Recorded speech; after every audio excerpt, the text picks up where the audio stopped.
வணக்கம். இன்னைக்கு எங்க வீட்டோடைய மீனாட்சி அம்மையார் இந்த கிளியோட கதை தான் டக்குன்னு சொல்லிடுறேன். இவங்க வந்து தமிழண்ணா சைட்ல வந்து ஒரு காக்கா கிட்ட இருந்து காப்பாற்றி கொண்டு வந்திருந்தாங்க. தலையில் லைட்டாக இன்ஜர்ட் ஆயிடுச்சு. பட் சீக்கிரமாக சரியாயிட்டே இருக்குது. இவங்க 7th மே நம்ம வீட்டுக்கு வந்தாங்க. மீனாட்சி திருக்கல்யாணம் அன்னைக்கு பார்த்து. ஸோ இன்றைக்கி நெக்ஸ்ட் ரெசிபிக்கு போயிடுவோம். ஒரு இட்லிக்கு சூப்பரான ஒரு சைட் டிஷ் தான். ரொம்ப சூப்பர்லாம் சொல்ல மாட்டேன்.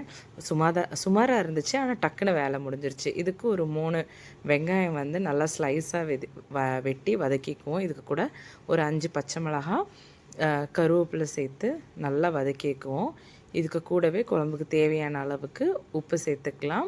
ஒரு 2 மீடியம் சைஸ் தக்காளியும் சேர்த்துட்டு 1/2 டேபிள் ஸ்பூன் மஞ்சத்தூள் சேர்த்துட்டு நல்லா வதக்கிக்கோங்க. இதுக்கு தேவையானது பொட்டுக்கடலை 1 கப்பு, ஒரு டேபிள் ஸ்பூன் அளவுக்கு ஜீரகம், காரத்துக்கு ஏற்ற மாதிரி வரமிளகாய் எடுத்து நல்லா பொடிச்சு எடுத்துக்கோங்க. கிட்டத்தட்ட இதை வந்து ஒரு லிட்டர் தண்ணியில் வந்து நல்லா கரைச்சி எடுத்துக்கோங்க. கை வச்சே கரைச்சி எடுங்க. அப்போ தான் கொஞ்சம் நல்லா கரையும்.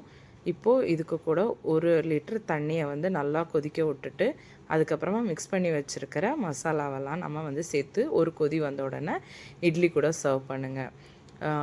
ரொம்ப வேலை செய்ய முடியாது, கொஞ்சம் குழம்பு டைப்பாக சாப்பிட்ணும் அப்படின்னு நினைக்கும் போது இதை கண்டிப்பாக ட்ரை பண்ணி பாருங்கள். நல்லாயிருக்கும்.